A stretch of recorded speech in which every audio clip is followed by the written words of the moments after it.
আসসালামু আলাইকুম। আমাদের প্রিয় নবী হজরত মোহাম্মদ সাল্লাল্লাহু আলাইহি সাল্লামকে মক্কাতে কে বেশি নির্যাতন করেছেন ওটাই আপনাদের সাথে শেয়ার করব। প্রিয় ভাই বোনেরা, ভিডিওটি ভালো লাগলে একটি লাইক কমেন্ট শেয়ার করবেন।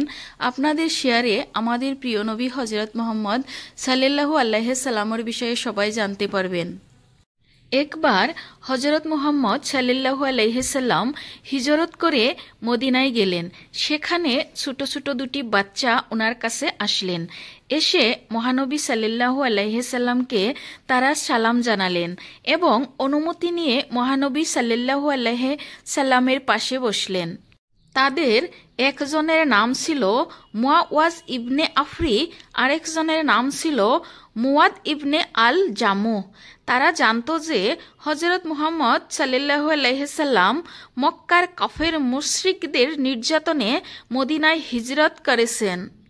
মহানবী হজরত মুহাম্মদ সাল্লাল্লাহু আলাইহি সাল্লামকে ছোট বাচ্চা দুটো জিজ্ঞাসা করলেন, মক্কায় থাকতে আপনাকে কে বেশি নির্যাতন করেছেন? মহানবী তাদের উত্তরে বললেন, আবু জাহেল। কিছুক্ষণ পর তারা দুই ভাই মহানবী সাল্লাল্লাহু আলাইহি সাল্লামের দরবার থেকে বিদায় নিয়ে উঠে গেল। দুই ভাই যেতে যেতে একজন আরেকজনকে বলেছে, ভাই, যদি কখনো ইসলামের জন্য যুদ্ধ হয় আর আবু জাহেল যদি যুদ্ধ করতে আসে, তাহলে আমরা দুজন নিয়ত করে রাখি আবু জাহেলকে আমরা হত্যা করব। আর কিছুদিন পরেই আল্লাহর নির্দেশে বদরের যুদ্ধ ঘোষণা আসে। যুদ্ধের কথা শুনে দুই ভাই দৌড়ে মায়ের কাছে গিয়ে দেখে মা ঘরের এক কোণে বসে কান্না করতেছেন। দুই ভাই মাকে জিজ্ঞেস করলো, মা, তুমি এভাবে কাঁদছো কেন? তাদের মা বলল, ও বাবারা, তোমার বাবা তো আজ দুনিয়াতে বেঁচে নাই।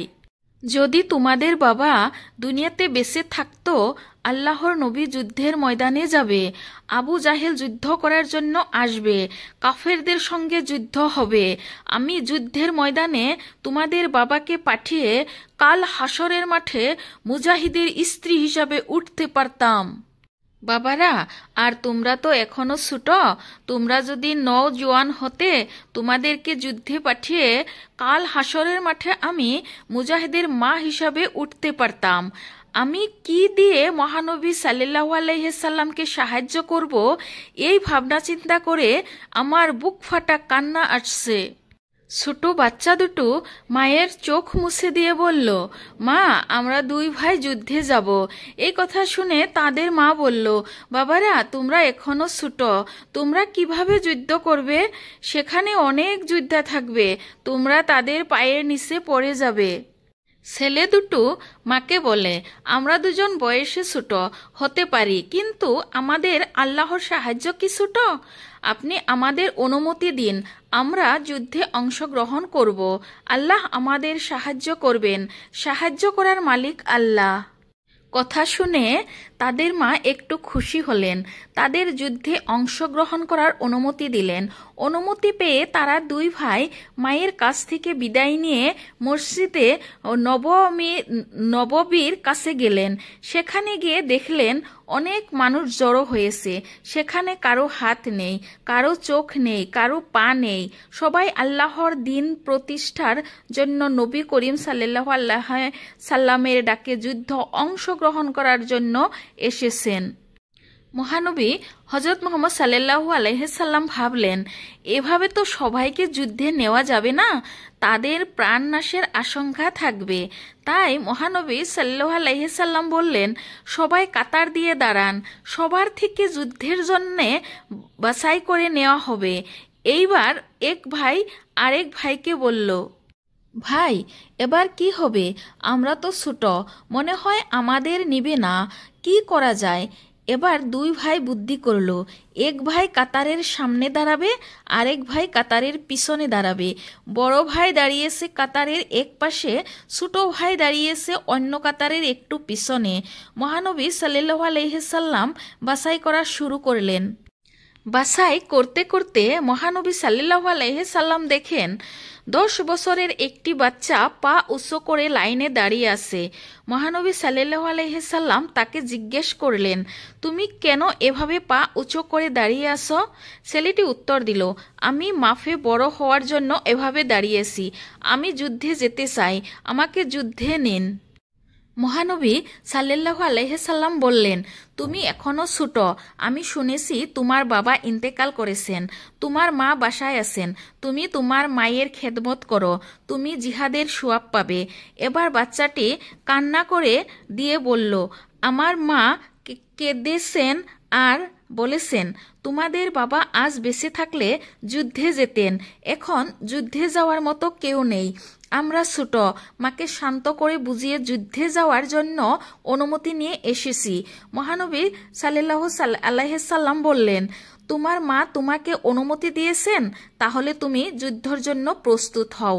এরপর মহানবী সাল্লাল্লাহু আলাইহি সাল্লাম আবারও বাছাই শুরু করলে বাছাই করতে করতে দেখলেন 8 বছরের একটি বাচ্চা লাইনে দাঁড়িয়ে আছে। মহানবী সাল্লাল্লাহু আলাইহি সাল্লাম বললেন, তুমি অত্যন্ত ছোট, তুমি লাইন থেকে সরে গিয়ে পাশে দাঁড়াও। ছেলেটি মহানবী সাল্লাল্লাহু আলাইহি সাল্লামকে বলল, হুজুর, একটু আগে আপনি আমার বড় ভাইকে অনুমতি দিয়েছেন। আমরা 2 ভাই মায়ের কাছ থেকে যুদ্ধে যাওয়ার জন্য অনুমতি নিয়ে এসেছি, আমাকে দয়া করে যুদ্ধে নিন। মহানবী সাল্লাল্লাহু আলাইহি সাল্লাম বললেন, দেখো, তোমার বড় ভাই তোমার থেকেও 2 বছরের বড় এবং তোমার থেকেও একটু শক্তিশালী। তাকে কোনোরকম যুদ্ধে নেওয়া যায়, কিন্তু তুমি ছোট, তোমাকে যুদ্ধের ময়দানে নেওয়া যায় না। এবার সেই ছোট ছেলেটি বলল, হুজুর, আমার একটি আবদার আছে। আমার বড় ভাই আমার থেকেও বড় এবং আমার থেকে শক্তিশালী, সেই জন্য তাকে যুদ্ধ নিয়েছেন। তার সাথে আমার একটি কুস্তির ব্যবস্থা করেন। কুস্তিতে তাকে হারাতে পারলে আমাকে যুদ্ধে নেবেন কিনা বলেন।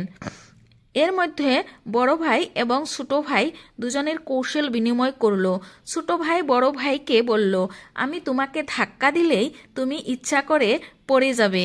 মহানবী সাল্লাল্লাহু আলাইহি সাল্লাম তাদের কৌশলের কথা জানলে মহানবী সাল্লাল্লাহু আলাইহি সাল্লাম ছোট বাচ্চাটির যুদ্ধে যাওয়ার আগ্রহ দেখে তাকে যুদ্ধের জন্য নিলেন।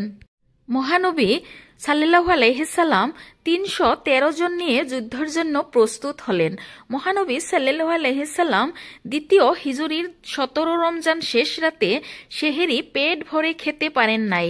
যুদ্ধের ময়দানে রোজাদার মানুষগুলোকে ছেড়ে দিয়ে আল্লাহর দরবারে 2 হাত তুলে দোয়া করলেন, আল্লাহ, এই 313 জন এই জিন্দেগির ফসল, তারা যদি আজকে ধ্বংস হয়ে যায় তাহলে আগামী দিন তোমার নাম নেওয়ার মতো কেউ থাকবে না।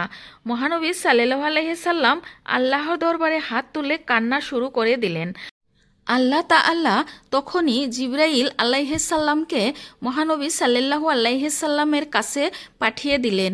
মহানবী সাল্লাল্লাহু আলাইহি সাল্লাম জিবরাইল আলাইহিস সালামকে দেখে বললেন, আপনি কেন এসেছেন? আপনার শরীরে যুদ্ধের পোশাক কেন?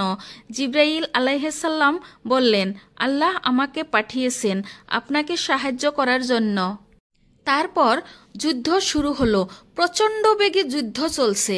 হজরত আব্দুর রহমান ইবনে আউফ দূর থেকে দেখেন একটি উঁচু জায়গায় উঁচু একটি ঘোড়ার উপর বসে আবু জাহেল ডাক দিয়ে যুদ্ধ পরিচালনা করেছে। আব্দুর রহমান ইবনে আউফ মনে মনে ভাবলেন, যদি একবার সুযোগ পাই আবু জাহেলের উপর আক্রমণ চালাবো। কিন্তু আবু জাহেলের পাশে কয়েকজন সৈন্য সামন্ত ছিল, তাই সম্ভব হচ্ছিল না।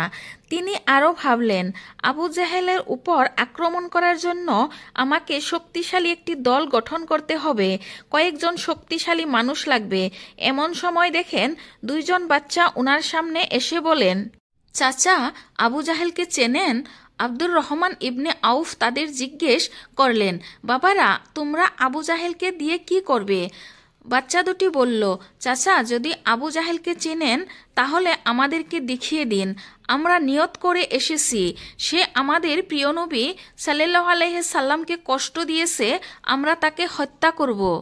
আমরা নিয়ত করে এসেছি হয়তো আবু জাহেলকে আমরা জাহান্নামে প্রবেশ করাবো, না হয় আমরা জান্নাতে প্রবেশ করাবো।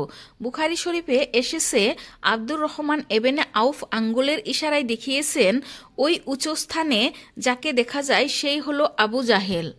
দেখানোর সাথে সাথে বাজ পাখির মতো বাচ্চা দুটি আবু জাহেলকে আক্রমণের জন্য ঝাঁপিয়ে পড়ল। দেখল আবু জাহেল ঘোড়ার উপর অনেক উঁচুতে বসে আছে। তারা ভাবলেন এত উঁচুতে আবু জাহেলকে কিভাবে হত্যা করবে। তারপর তারা বুদ্ধি করে ঘোড়ার পা দুটো কেটে দিল। ঘোড়া বসে পড়ার পর আবু জাহেল ঘোড়া থেকে পড়ে গেল। পড়ে যাওয়ার সাথে সাথে আবু জাহেলের উপর তারা দুই ভাই তলোয়ার দিয়ে এলোপাতাড়ি আক্রমণ শুরু করে। এক ভাইয়ের তলোয়ারের আঘাতে আবু জাহেলের পা বিচ্ছিন্ন হয়ে যায়। আব্দুল্লাহ ইবনে মাসুদ দূর থেকে এই দৃশ্য দেখে দৌড়ে এসে আবু জাহেলের উপর চড়ে বসে আবু জাহেলের ঘাড় থেকে মাথা বিচ্ছিন্ন করে ফেলে। যুদ্ধের এক পর্যায়ে আবু জাহেলের পুত্র আকরামা এসে এক ভাইয়ের ঘাড়ের উপর তলোয়ার দিয়ে আঘাত করে। আঘাতের ফলে বাম পাঁজরের বাম হাতটি কেটে চামড়ার সঙ্গে ঝুলে থাকে। ঝুলে থাকা হাত নিয়ে যুদ্ধ করতে অসুবিধা হচ্ছে বলে হাতটিকে পায়ের নিচে রেখে একটানে ছিঁড়ে ফেলে। যুদ্ধ করতে করতে এক পর্যায়ে শেষ প্রান্তে যুদ্ধ থেমে গেল। মুশরিকরা পালানোর পথ ধরল। 70 জন মুশরিক বন্দী হলো, 70 জন মুশরিক মারা গেল। মুসলমানদের 14 জন শহীদ হলো। রাসূলুল্লাহ সাল্লাল্লাহু আলাইহি সাল্লামের কাছে আবু জাহেলের মৃত্যু সংবাদ আসে। তিনি আল্লাহর প্রশংসা করলেন। দুই বালকের শপথে বলিয়ান ও সাহসের কথা শুনলেন। আল্লাহর রাসূলের প্রতি ভালোবাসা ও আনুগত্যর আকণ্ঠ সমর্পণ দেখে বেজায় খুশি হলেন। তাদের জন্য দোয়া করলেন, কাছে ডাকলেন। আব্দুর রহমান ইবনে আউফ তাদের কাছে মুগ্ধ হয়ে বলেন, ওই দুই ভাইয়ের মধ্যে অবস্থান করে আমি যে আনন্দ পেয়েছি তা আর কোনো দজনের মধ্যে অবস্থান করি পাই নাই। রাসূলুল্লাহর কথা আলাদা। ইতিহাসের নিকৃষ্ট চরিত্র আবু জাহেলের হত্যাকারী দুই মুসলিম তরুণের মা আফরা বিনতে উবাইদ ছিলেন ইসলামের ইতিহাসে বিরলতম উদাহরণ। সবার জন্য দোয়া ও ভালোবাসা রইল। আসসালামু আলাইকুম।